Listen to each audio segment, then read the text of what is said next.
Pueden tomar su lugar, su asiento. Y nuevamente buenos días tenga cada uno de ustedes.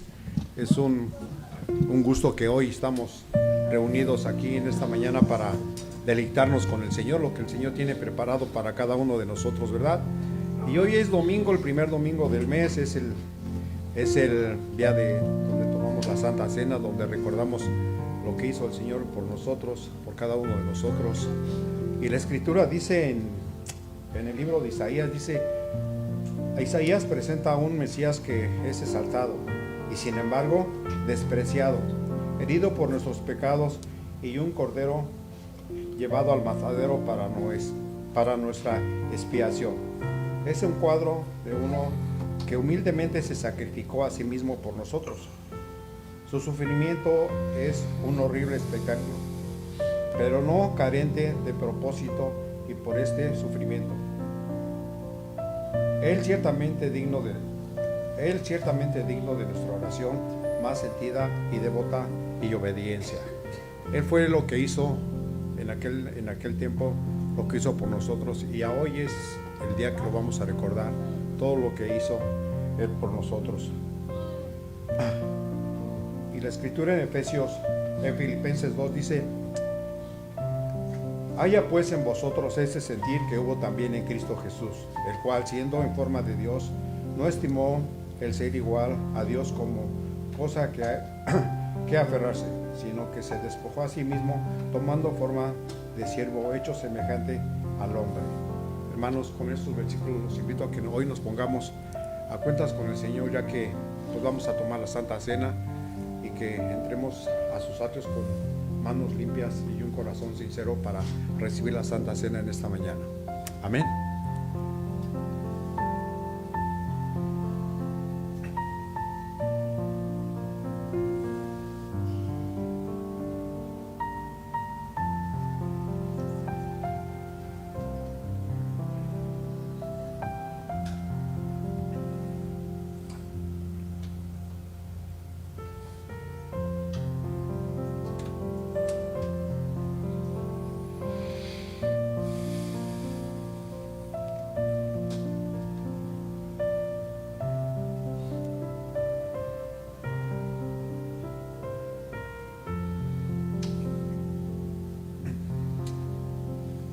Señor,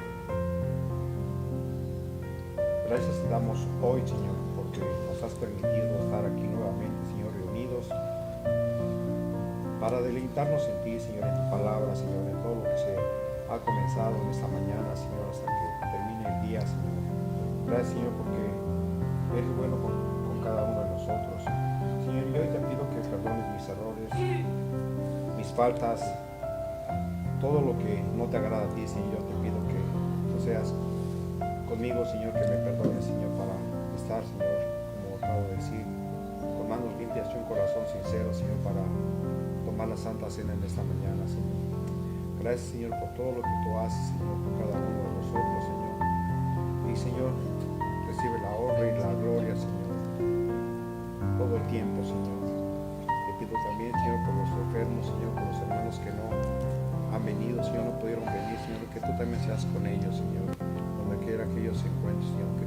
bendiciones. Esto te lo pido, Señor, en el nombre de tu Hijo, hoy en esta mañana, Señor. Amén. Hermanos, vamos en esta mañana a cantar al Señor. Él es mi protector. Dice: confía en el Señor y haz el bien. Habita en la tierra y cultiva la fidelidad. Pon tu delicia en el Señor y Él te dará las peticiones de tu corazón. Encomienda al Señor tu camino, confía en Él y Él actuará. Con estos versículos vamos a pararnos, a ponernos de pie y cantar: eres mi protector.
Señor, gracias porque fuiste ahí al madero a morir por nosotros.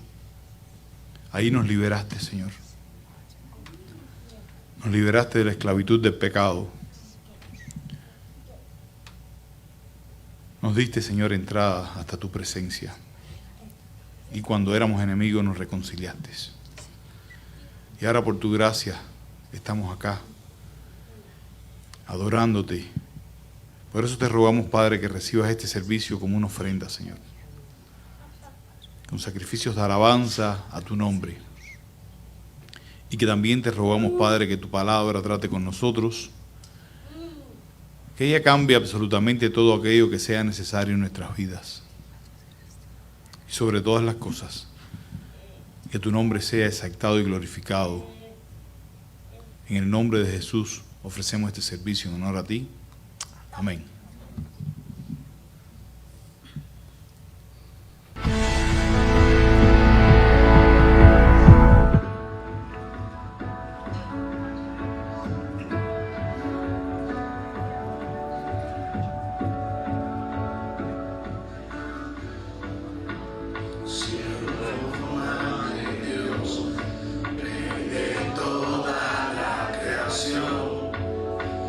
Siervos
desmayar podré. Yo soy muy débil, pero en ti soy fuerte. Nunca en la lucha desmayar podré.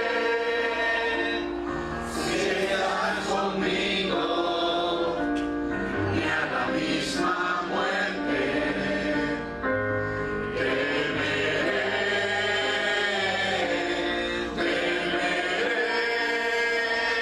Mi sostén es Jesús. Nunca en la lucha desmayar podré. Mi sostén es Jesús el Señor. Nunca en la lucha desmayar podré. Dura es la lucha, difícil la tarea, mas tú me dotas de tu gran poder. Mi espíritu renuevas con la idea nueva de vencer.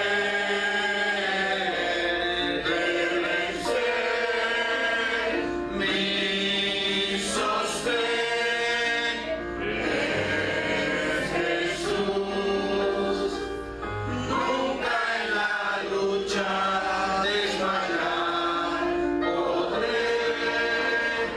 Mi sostén es Jesús el Señor.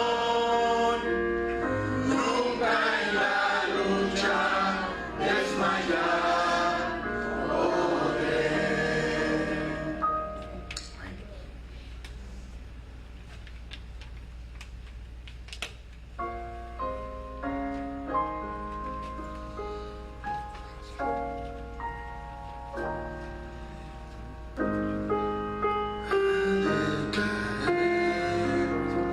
Él me sostendrá en la tentación.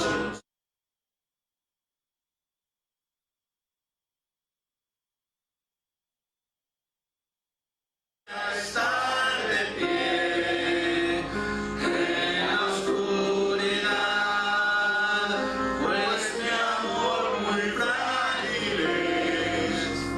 Él me sostendrá. Él me sostendrá. Él me sostendrá. Me ama tanto el Salvador.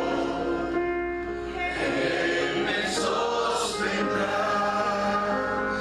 Y se goza en quien salvó. Él me sostendrá.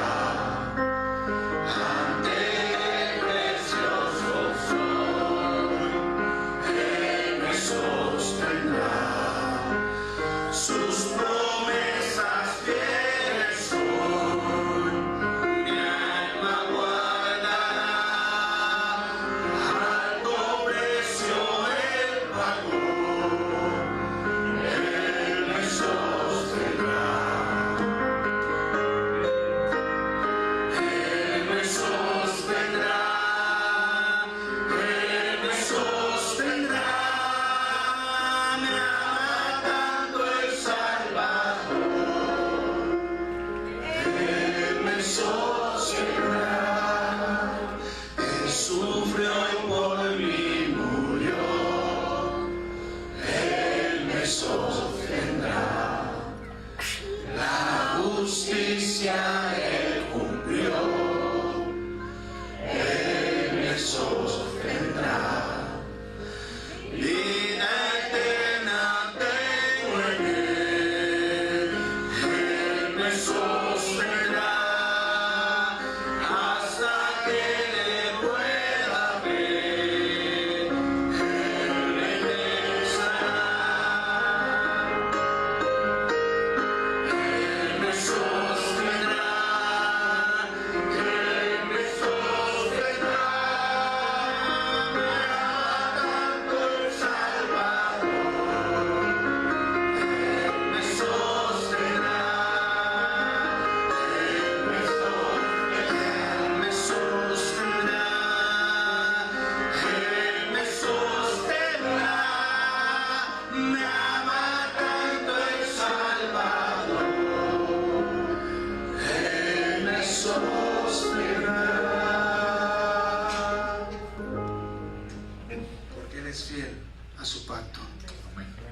tomar sus lugares.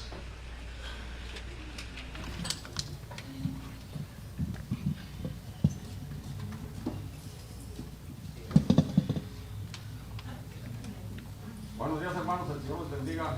Es tiempo de darle gracias a Dios nuestro Señor por mucho que nos ha dado por medio de nuestros diezmos y ofrendas.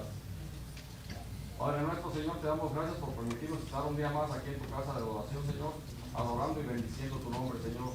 Señor, te pedimos que bendigas estos diezmos y ofrendas que vamos a pasar a recoger de nuestros hermanos, Señor, ya que ellos son para la obra y el crecimiento de tu iglesia. Todo esto te lo pedimos en el nombre de nuestro Señor Jesucristo Jesús. Amén.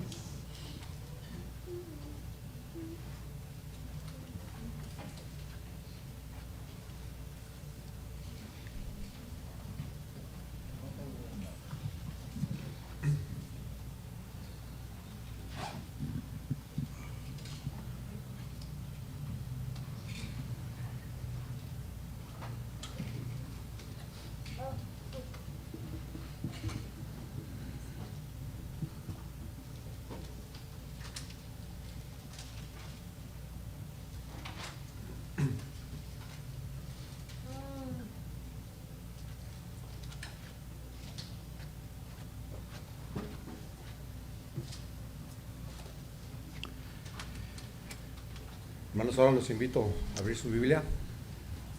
La lectura bíblica se va a llevar a cabo en Marcos 2, del 13 al 17. Marcos capítulo 2, versículo 13 al 17.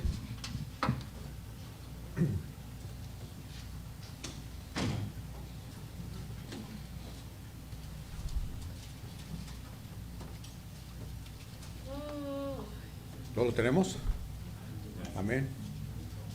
La palabra del Señor dice: después volvió a salir al mar y toda la gente venía a él y les enseñaba. Y al pasar vio a Leví, hijo de Alfeo, sentado al barco de los tributos públicos, y le dijo: sígueme. Y levantándose le siguió. Aconteció que estaba Jesús a la mesa en casa de él. Muchos publicanos y pecadores estaban también en la mesa justamente con Jesús y sus discípulos, porque había muchos que la habían seguido. Y los escribas y los fariseos, viéndole comer con los publicanos y con los pecadores, dijeron a los discípulos: ¿qué es esto, que él come y bebe con los publicanos y los pecadores? Al oír esto, Jesús les dijo: los sanos no tienen necesidad de médico, sino los enfermos. No he venido a llamar a justos, sino a pecadores. Con estos versículos le damos el lugar al pastor para el sermón de esta mañana.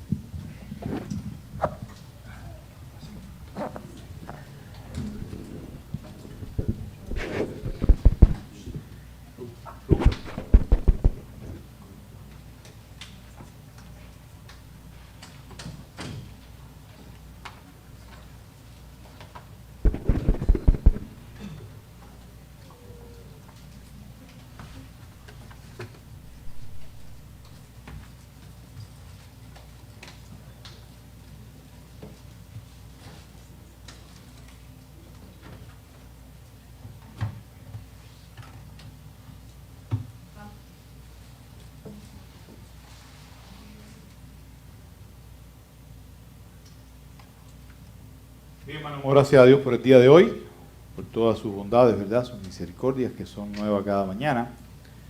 Seguimos con Marcos, ¿verdad? Con el Evangelio de Marcos. Continuaremos precisamente con esta serie. Y hoy vamos a estar tratando los versículos precisamente desde el 13 al 17. Hasta ahora, cuando hacemos de manera retrospectiva, miramos de manera retrospectiva todo lo que hemos visto en este caso del Evangelio, hemos visto cómo Marco ha estado demostrando precisamente ese estatus mesiánico de nuestro Señor Jesucristo, cómo Él es ese Mesías que vino con toda autoridad para proclamar el reino de Dios. Y no solamente a proclamar el reino de Dios, sino también vino a llamar a sus discípulos para que estos se fueran portadores de ese mensaje del reino de Dios. Y a su vez, en esta proclamación del reino de Dios y como señales de que Él era ese Mesías que precisamente tan esperado, lo encontramos mostrando su autoridad sobre las enfermedades, sobre los demonios, y vemos también que muestra autoridad sobre, o sea, para perdonar los pecados. Así que Marcos está dejando las evidencias suficientes para poder decir que Jesús es el Mesías, precisamente que está descrito en las Escrituras, en este caso en el Antiguo Testamento. Ese Mesías que había sido proclamado por los profetas anteriormente. Y hoy nos toca hablar de este pasaje donde el llamamiento, en este caso de Leví, para algunos conocido también como Marcos, ¿verdad? Pero es bueno entender un poco el contexto antes de introducirnos en el texto, el contexto histórico, para saber qué es lo que estaba sucediendo. Cuando miramos, encontramos que este hombre era un cobrador de impuestos. Usted dice, bueno, sí, un cobrador de impuestos. ¿Y cuál es el problema? Los cobradores de impuestos en el contexto bíblico, en este caso los israelitas, cuando eran precisamente despreciados porque servían al imperio romano.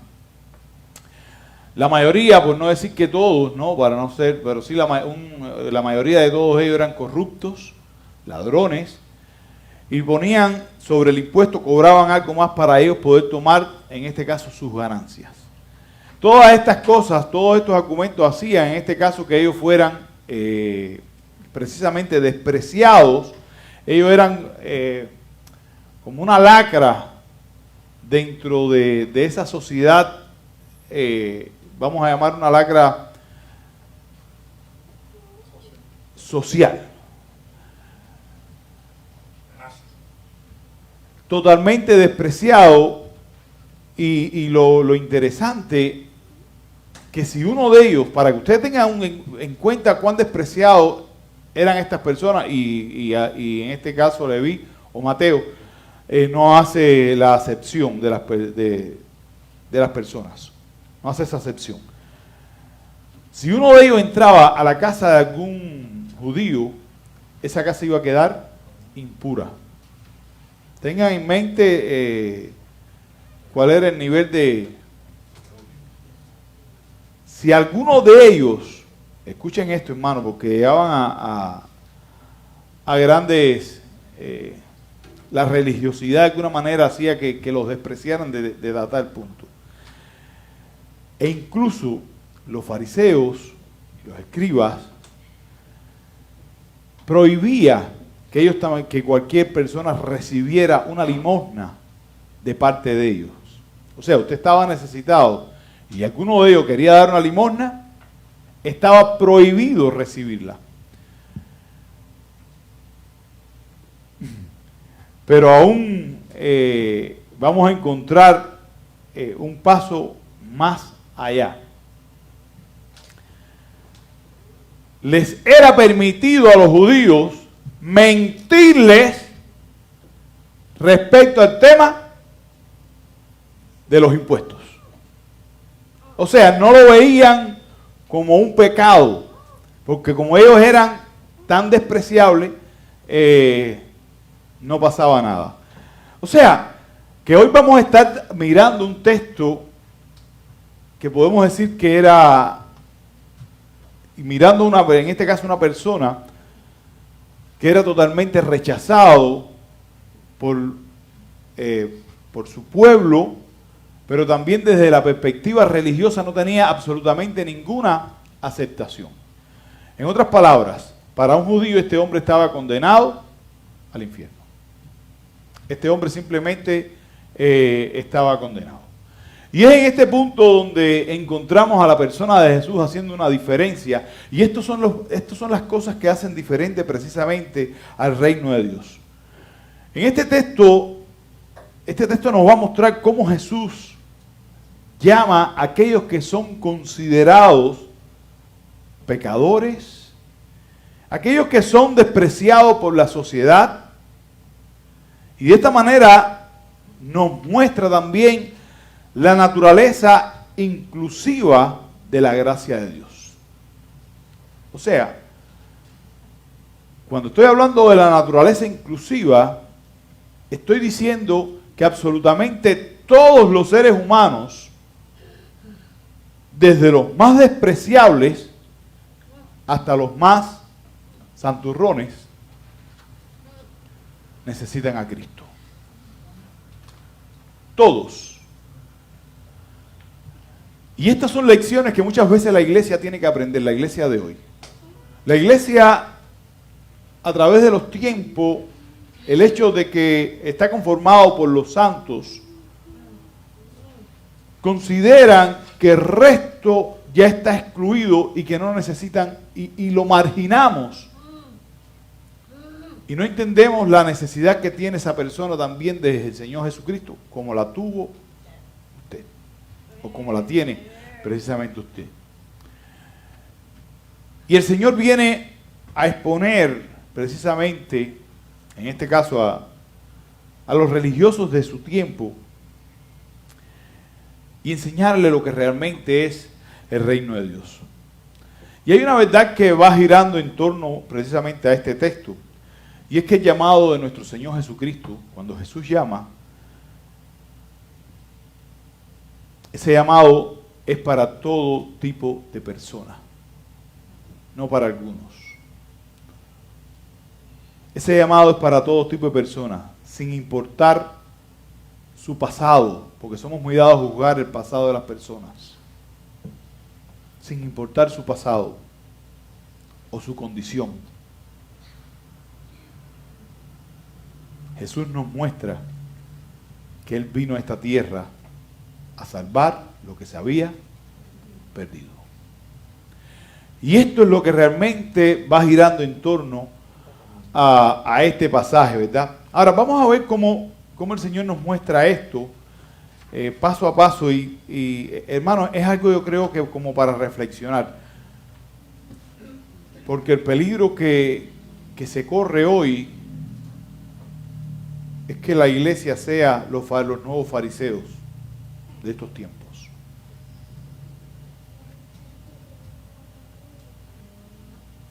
Y que muchas veces actuamos de esa misma manera. Dice el texto, vamos al capítulo 2, versículo número 13. Les recuerdo, leo la versión de las Américas, por si ven alguna diferencia.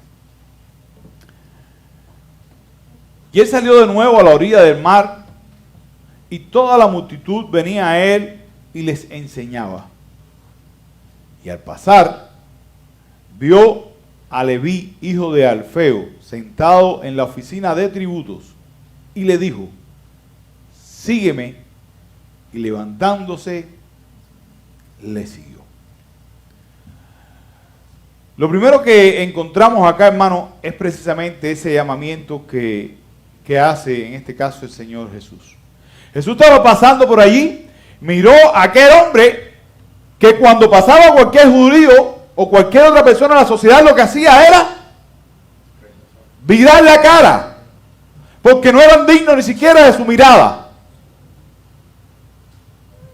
Pero Jesús lo miró y lo llamó.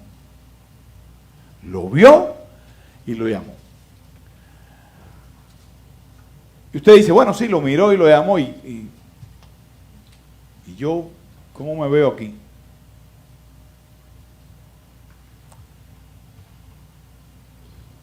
Somos muy dados a no mirar a aquellos que son marginados, a pasarle por el lado y hacernos la idea que ni siquiera existen. Somos dados a eso, hermano. Y no estoy hablando solamente de personas sin hogares. No. Aquella persona que pueda tener una reputación dudosa, no nos conviene que me vean con ella o con él. Porque ¿qué van a decir de mí?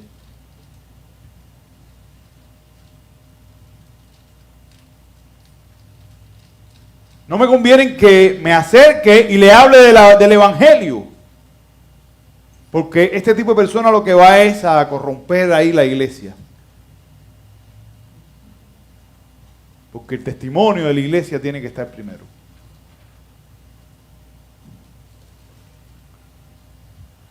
Y esta es la realidad latente en el día de hoy. De esa manera vivimos y no somos capaces de mirar a aquellos que tienen necesidades, aquellos que están pasando por problemas, aquellos que son marginados por la sociedad de cualquier estrato social que sea. No estoy hablando solamente de pobres.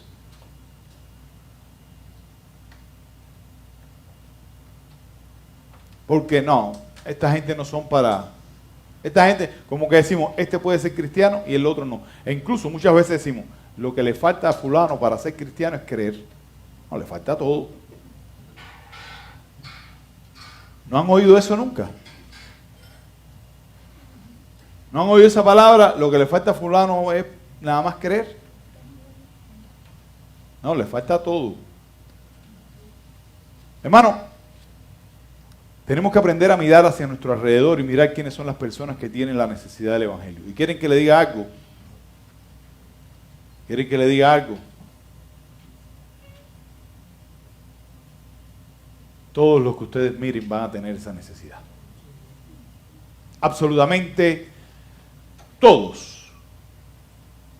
Jesús pasó por allí y cuando vio ahí a Marcos, esta persona que era simplemente... a Mateo, o Leví, desechada por toda la sociedad, él le dijo estas palabras, esta única palabra: sígueme.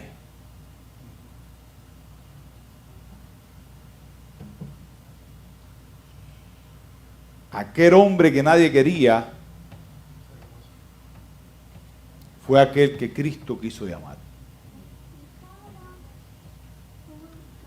Porque no se trata del que quiere, ni del que corre, sino de quién. Del que Dios tiene misericordia. Es Cristo el que hace el llamamiento. Es Cristo quien llama precisamente a todo aquello que nadie quería. En Juan capítulo 15, versículo 16, el Señor Jesús dijo estas palabras a sus discípulos: no me elegisteis vosotros a mí, sino que yo os elegí a vosotros. ¿A quiénes eligió? ¿A un ladrón? ¿Le vieron ladrón, sí o no? ¿Quién más? Pablo. Gente a pescadores, gente bruta que no lo debe ir a tirar redes para allá.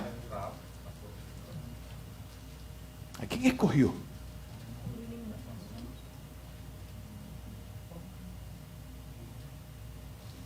De manera que el Señor llama y escoge a quien Él quiere y tiene misericordia de quien Él quiere. Y lo hace cuando Él quiere. Pero nosotros somos dados a escoger a quien me conviene. En definitiva, no es para tu reino, tú no tienes reino. Somos dados a escoger y queremos escoger las personas del reino de Dios. Y no le toca a usted, le toca a Cristo hacerlo. Qué bueno es que nosotros como iglesia podamos entender que ese llamado que Jesús hace es un llamado personal.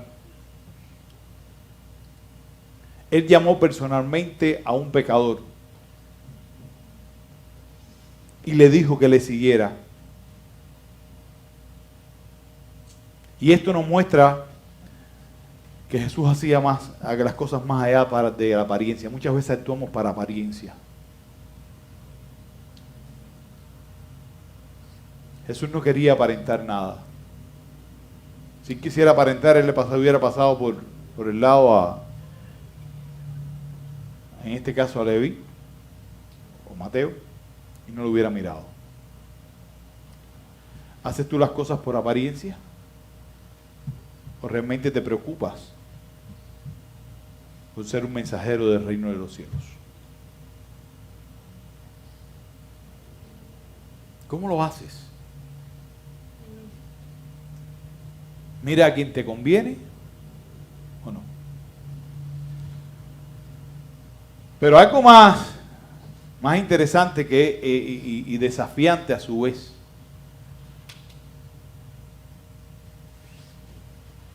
es lo que sucede a continuación.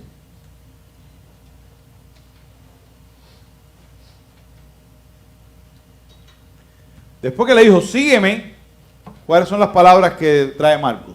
Dice estas palabras. Y levantándose, ¿qué pasó? Le dijo, Señor, espérate, déjame terminar el negocio este. Que tengo el día muy ocupado. Y después hablamos de esos asuntos.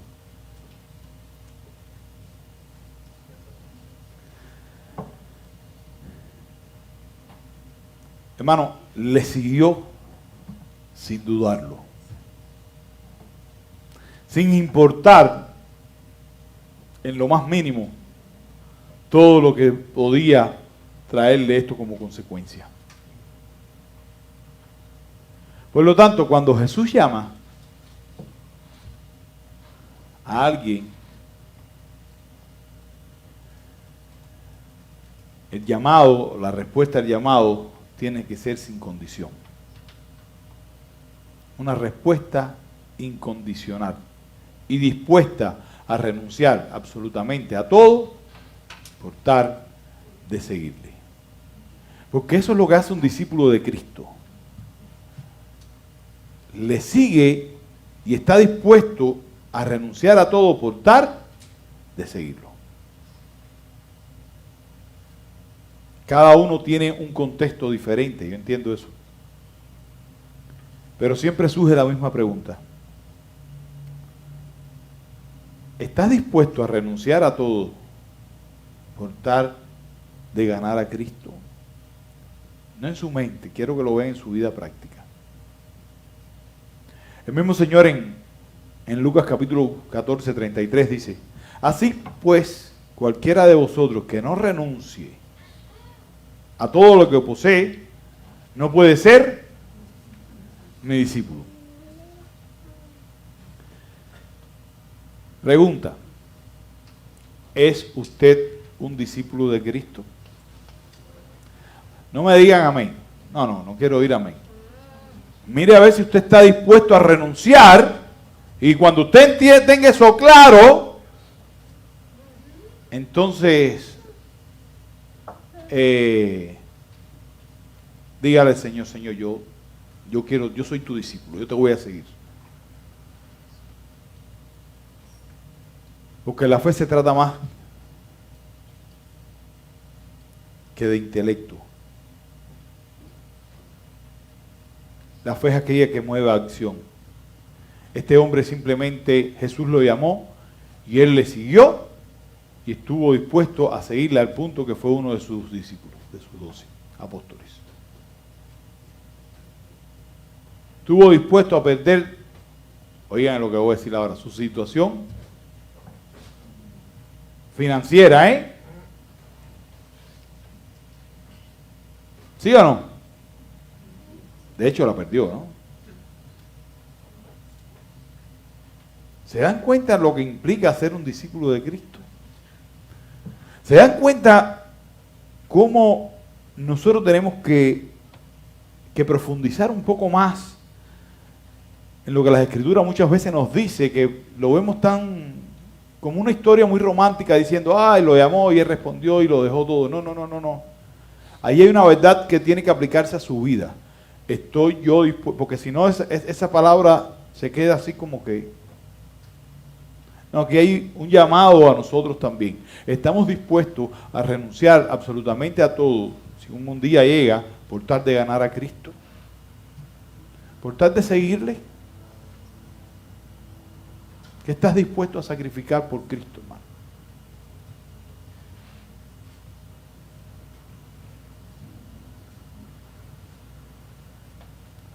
El llamado que Jesús hace, hermano, es un llamado personal, pero también es un llamado que transforma. Sin importar cuál es nuestro pasado o cuáles son nuestras ocupaciones. Jesús simplemente nos ha llamado a tener una vida nueva. Jesús simplemente nos ha llamado a seguirle. ¿Estamos dispuestos a dejarlo todo y seguirle? El versículo número 15, después de que hace este llamamiento, dice estas palabras: y sucedió que estando Jesús sentado a la mesa en la casa de él, o sea, lo llevó para su casa allí, muchos recaudadores de impuestos, ¿y quién más? Y pecadores estaban comiendo con Jesús.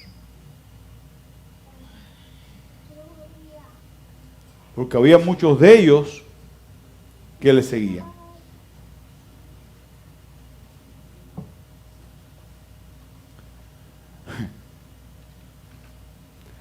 Fíjense cómo Leví organiza en este caso este banquete en su casa. ¿Y qué invitó?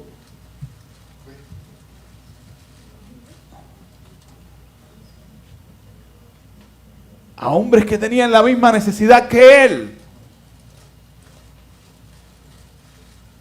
A personas que eran también desechadas por aquella sociedad.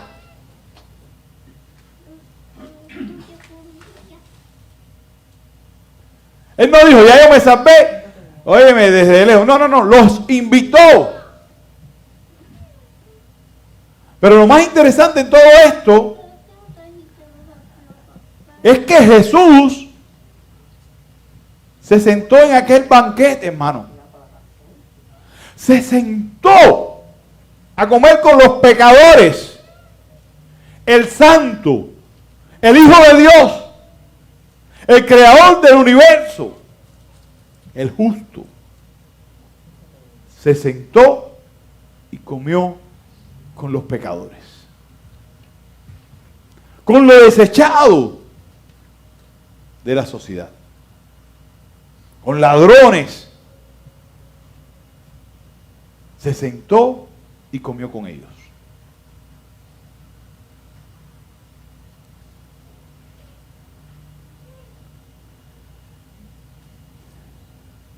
¿Qué sucedería si usted viera a alguien sentado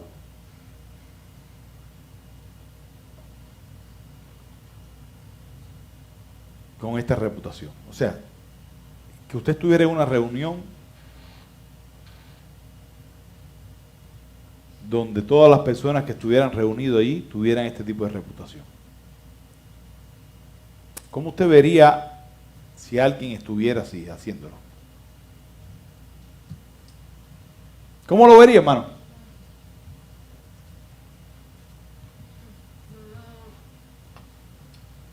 ¿Lo vería bien? Al momento apelamos a algo y creo que es válido, porque no quiero que confundan las cosas, ¿eh? Al momento diríamos, no, por un problema de testimonio yo no me voy a estar con ellos ahí. Eso es lo que pensaba un fariseo.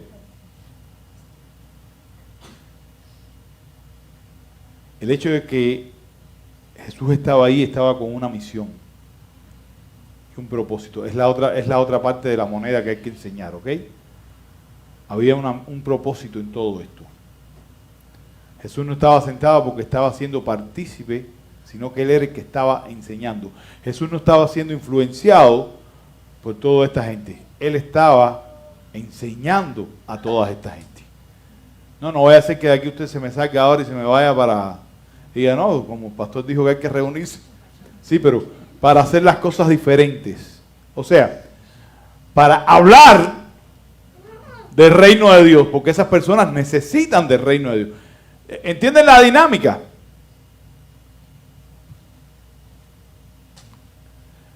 Pero la realidad es que nosotros ni siquiera nos vamos a atrever a hacer eso.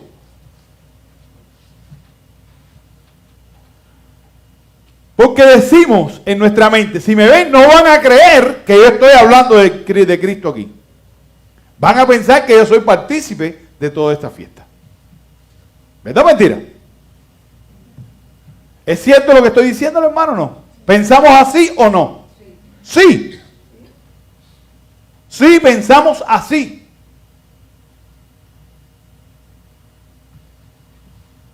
La realidad es que estaba rodeado de todas aquellas personas. Y lo que me muestra esto es que Jesús va más allá de las apariencias. No le interesaba aparentar algo. Él le interesaba exponer y hablar del reino de Dios. Esa era su misión. Y ese era el motivo por el cual estaba reunido allí. Ese era el motivo por el cual ellos estaban todos allí juntos comiendo.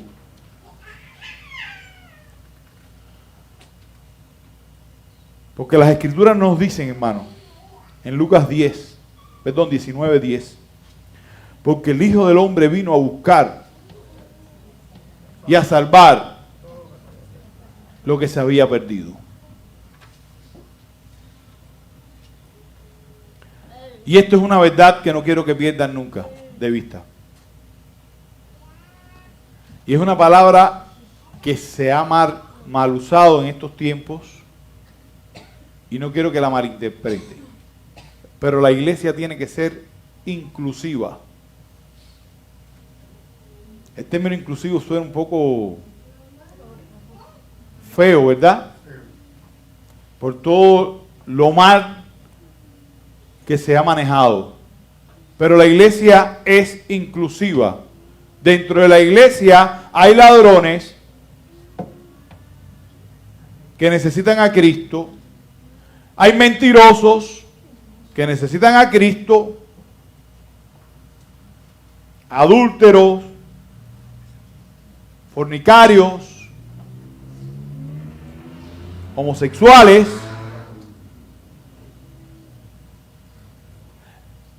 Toda la raza humana necesita a Cristo, sin importar cuál sea su distinción social. Y en ese sentido, la iglesia y el evangelio es inclusivo. No es para los ladrones, sí es para los mentirosos. Porque el ladrón todo el mundo sabe, pero el mentiroso, tú dices mentir y puedes pasar. Es absolutamente para todo, incluye. Porque Cristo vino a anunciar, hermano, esa buena nueva a todos nosotros.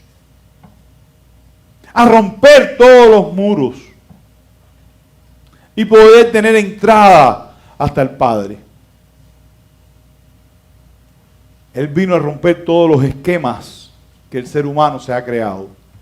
Y que tristemente seguimos trayendo hasta de nuestros días. Dice las epístolas a los Efesios capítulo 2, versículos 18 y 19.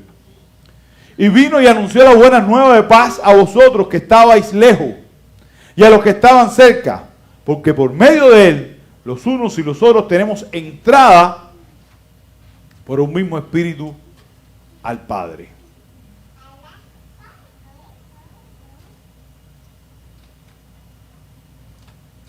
Lo cierto es, hermanos, que el hecho de Jesús estar en aquella casa de pecadores, un lugar de pecadores, lo transformó en un lugar de comunión. Un lugar de pecadores lo transformó precisamente en un lugar de personas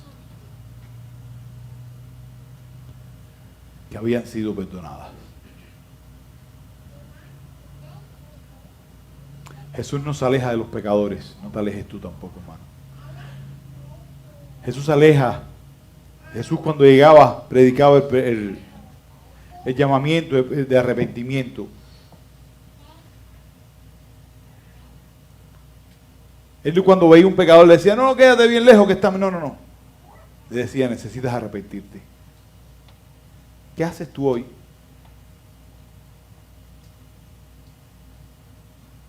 ¿Está haciendo luz en medio de las tinieblas? ¿O simplemente nos aislamos y queremos ser una luz por aquí aparte nada más? Somos llamados a ser luz en medio de tinieblas. y reflejar la luz de Cristo. E ir y predicar el Evangelio de Cristo. A razón de todas estas cosas, versículo 16, dice estas palabras: a ver los escribas de los fariseos que él comía con pecadores y recaudadores de impuestos, decía a sus discípulos: ¿por qué él come y bebe con recaudadores de impuestos y pecadores?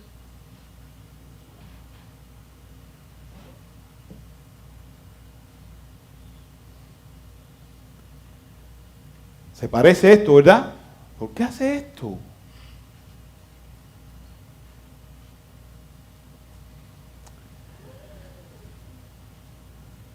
Hermano, lo hacían porque eran ciegos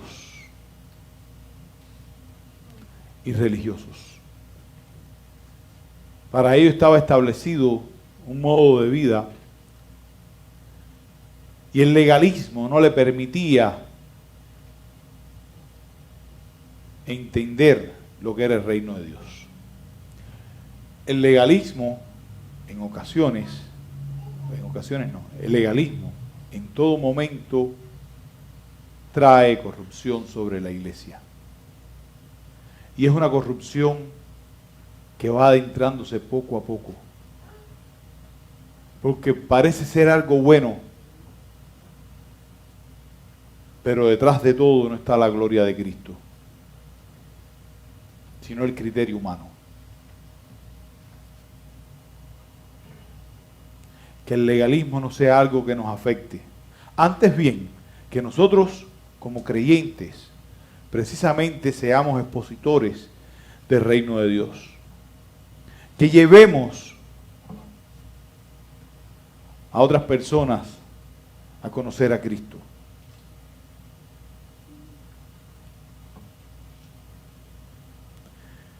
El mismo Señor en el Evangelio de Mateo nos dice estas palabras: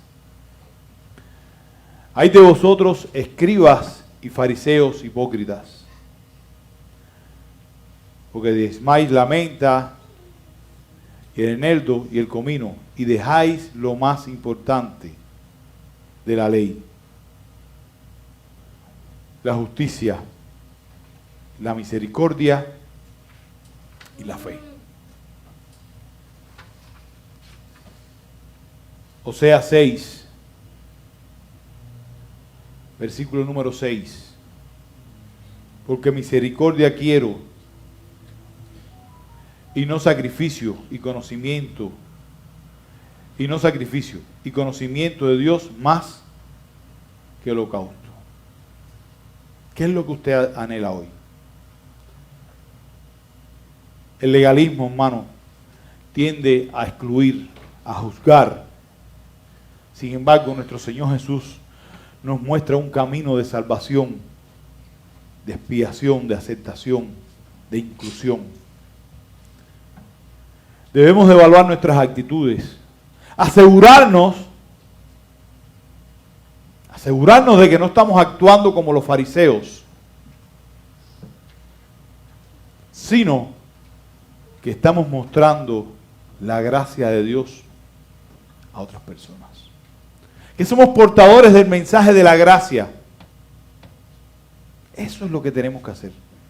Que somos portadores de una luz de esperanza para un mundo perdido. Y esa esperanza es Cristo. La respuesta de nuestro Señor Jesús fue, como todas, ¿no? Magistral. Al oír esto, Jesús le dijo: los que están sanos no tienen necesidad de médico, sino los que están enfermos. No he venido a llamar justos, sino pecadores.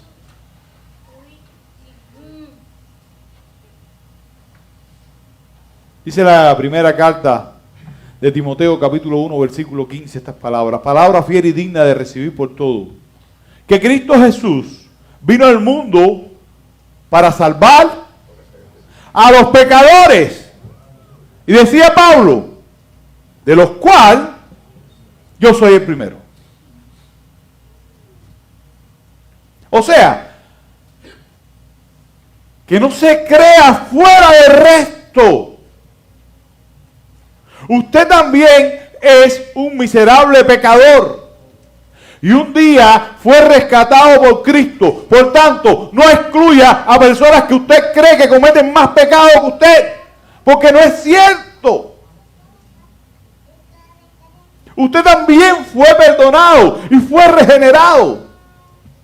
Y esto es lo que Cristo espera, hermano. Que nosotros sigamos su ejemplo. En todo momento. La iglesia necesita cambiar, despertar en ese sentido. Dejar absolutamente todo aquello que nos afecta de qué dirán.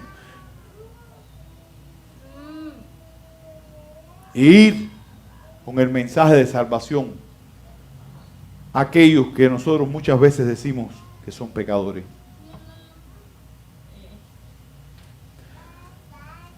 Porque en Cristo, hermano, solamente podemos tener el perdón. Él es ese médico que puede transformarnos. Él es quien perdona todas tus iniquidades, dice el Salmo 103, versículo 3. Él es el que sana toda tu dolencia.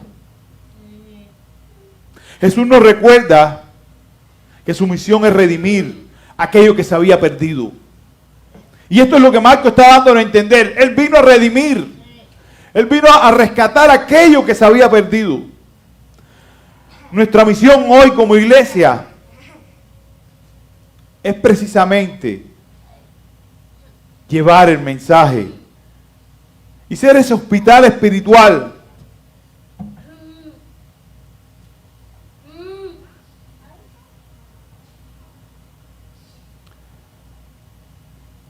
donde cada uno de nosotros como pecadores podamos encontrar la sanidad de nuestra alma y la restauración en Cristo.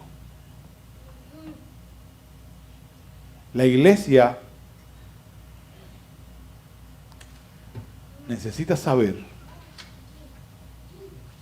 que hay un mundo pecador fuera.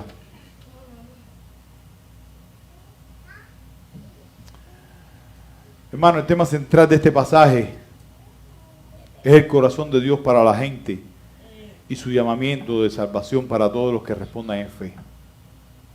Jesús no hace acepción de personas, sino que trata a los pecadores y a los santos, entre comillas, aquellos que se creen santos, de la misma manera. Él anunció el reino de Dios absolutamente a todos. Y la gran enseñanza en todo esto es que nosotros tenemos que ser portadores hoy de ese mensaje de salvación. En este caso los fariseos no veían razón alguna para arrepentirse y por tanto rechazaban en este caso la salvación. Jesús salva a todas las personas. Cuando estoy diciendo todas las personas, no es literalmente a cada una de las personas, ¿ok? A las personas de cualquier estrato social, rico, pobre, ladrón o con buena moral, prostituta, homosexual, tienen la misma necesidad que tiene usted. Por lo tanto, seamos portadores y reflexionemos sobre nuestra actitud. Estemos dispuestos a predicar a Cristo y respondamos al llamado que Jesús nos hace.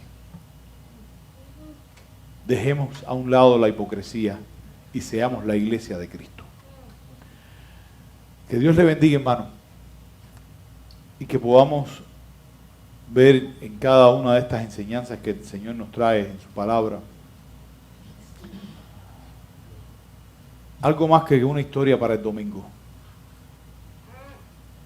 Que podamos ver una realidad presente en nuestras vidas, en ser portadores del mensaje de Cristo. Vamos a orar para después pasar a la cena del Señor. Señor, te damos gracias por tu amor, por ese amor, Señor, que sin nosotros merecerlo, porque también somos pecadores, Señor, pero tú en tu gracia decidiste venir y rescatarnos. Ayúdanos a llevar tu mensaje. Aleja de nosotros toda hipocresía.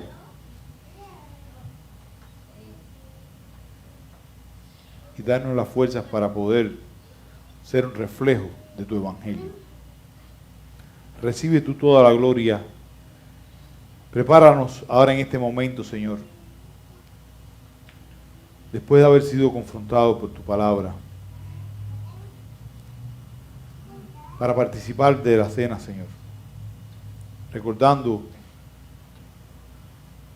tu sacrificio ahí en la cruz. Recibe toda la gloria, toda la honra y todo honor, Señor. En el nombre que es sobre todo nombre, en el de Cristo Jesús, oramos. Amén. Bien, hermanos, después de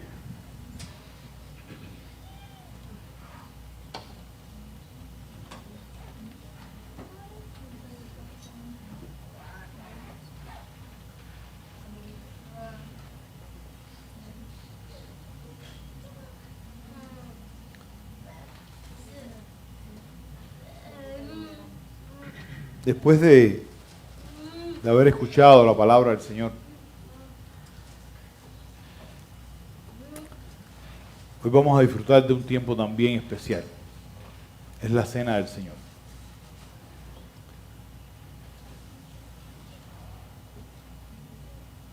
Queremos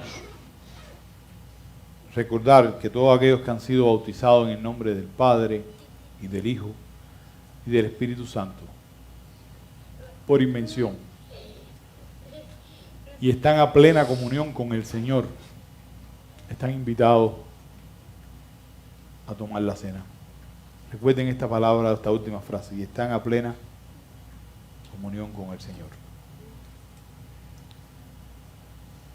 Porque de lo contrario, juicio come y bebe para sí.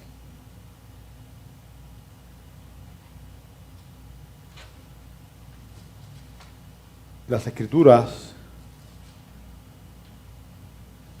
nos hablan precisamente de este evento tan extraordinario.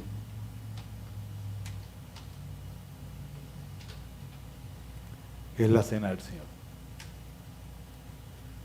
Y es un recordatorio de lo que Cristo hizo por su pueblo. De lo que Cristo hizo por su iglesia. Se entregó en sacrificio.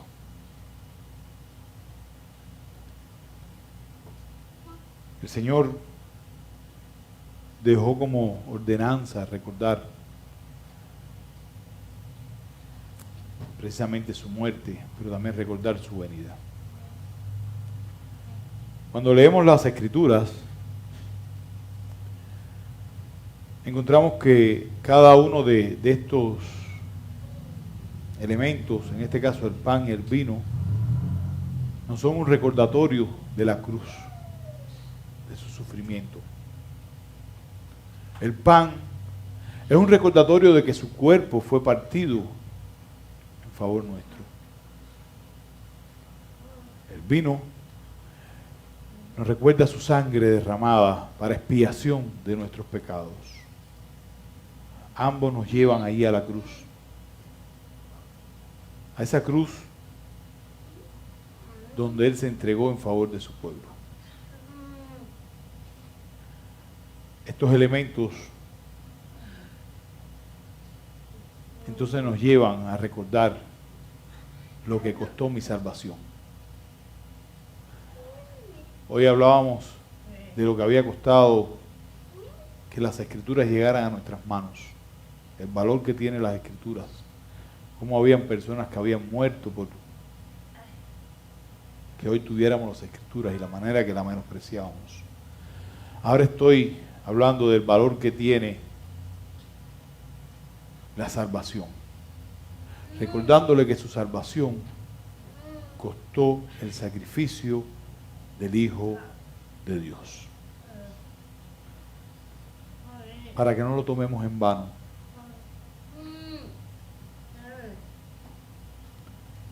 La cena del Señor nos recuerda que un día también Él viene por su pueblo. Él mandó a tomar la cena hasta que Él regresara. Y por eso hoy la iglesia dice, ven Señor, ven. Le esperamos. Anhelamos su venida.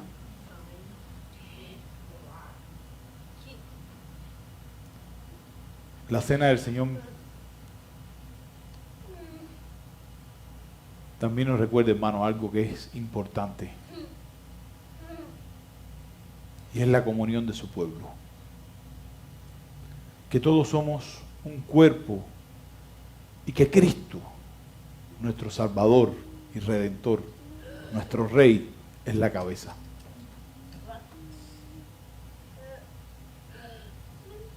El resto somos todos hermanos en la fe.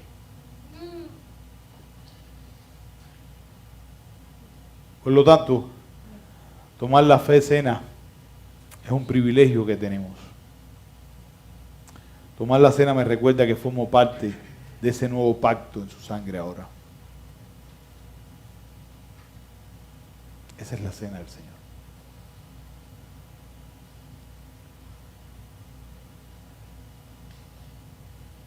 Si usted aún no ha sido bautizado en el nombre del Padre, del Hijo y del Espíritu Santo, y no puede tomar aún la cena, o no está en plena comunión con el Señor, también creo que es un momento para ponernos a cuenta con Él. Y aun cuando no pueda participar de los elementos físicamente,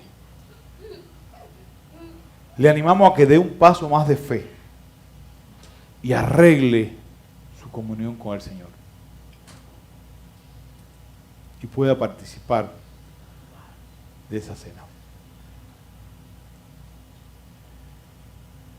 Y aun cuando no lo haga físicamente, le invito a que tenga el mismo sentir de toda la iglesia, de recordar su sacrificio, tener ese sentir que tenemos todos, de que Él viene por su pueblo, tener el sentir que tenemos todos, de que somos su iglesia y eres la cabeza. Yo voy a pedir a los hermanos que repartan los elementos. La cena del Señor tiene un trasfondo histórico que está ligado a las Pascuas.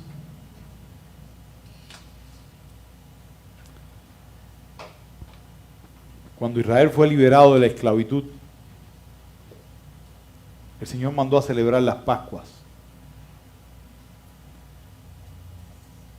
Y en esa celebración, una de las cosas que debían de hacer era sacrificar un cordero. Y con la sangre pintar los dinteles de las puertas para que la muerte no entrara por los primogénitos.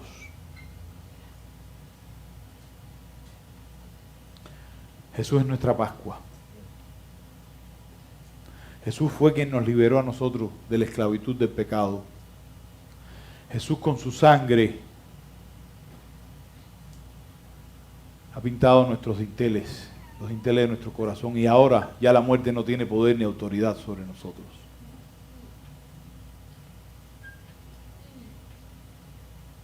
Jesús es ese Cordero Pascual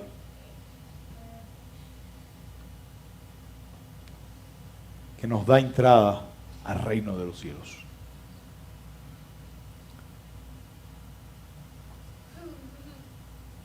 Qué bueno es que nosotros podamos precisamente entender estas verdades.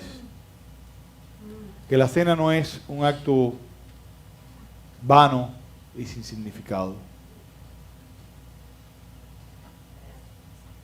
sino que es algo con un recordatorio importante para la iglesia.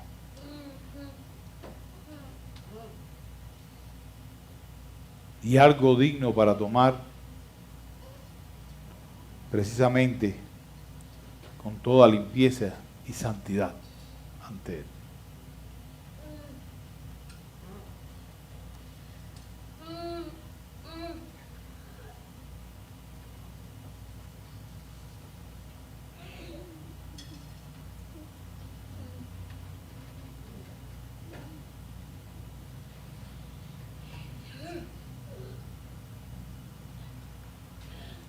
Vamos a esperar que los hermanos terminen.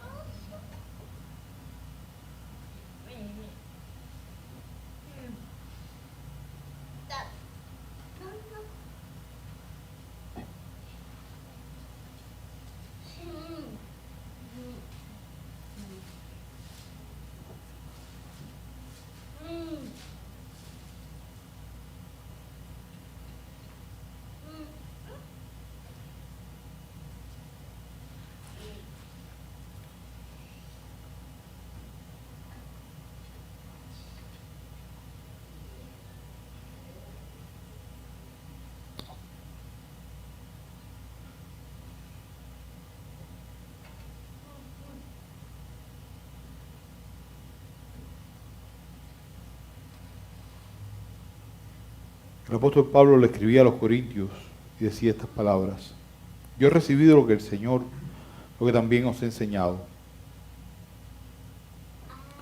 El Señor Jesús, la noche que fue entregado, tomó pan y habiendo dado gracia lo partió y dijo: tomad, comed, este es mi cuerpo que por vosotros es partido, haced esto en memoria de mí. En memoria del Señor, hermanos, comamos el pan.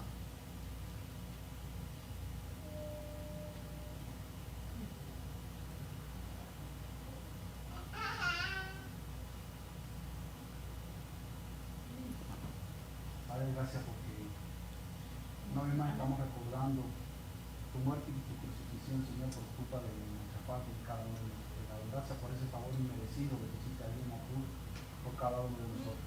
Damos gracias en el nombre de tu amado Cristo Jesús. Asimismo tomó también la copa después de haber cenado, diciendo: esta copa es el nuevo pacto en mi sangre. Haced esto todas las veces que la bebáis en memoria de mí. En memoria del Señor bebamos la copa.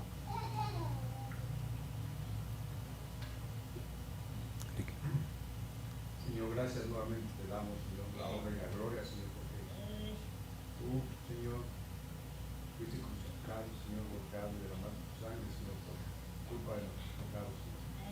Hoy estamos recordando aquel día, Señor, que tú moriste por nuestros pecados. Hoy te damos toda la honra y la gloria, Señor, en el nombre de tu corazón. Así pues, todas las veces que bebáis y comáis este pan y bebáis esta copa, la muerte del Señor anunciáis hasta que Él venga. Y ahora sí, Señor, que el amor del Padre, la gracia redentora del Hijo y la comunión de tu Santo Espíritu sea con tu pueblo por siempre. Amén. Bien, hermanos, así quedamos despedidos.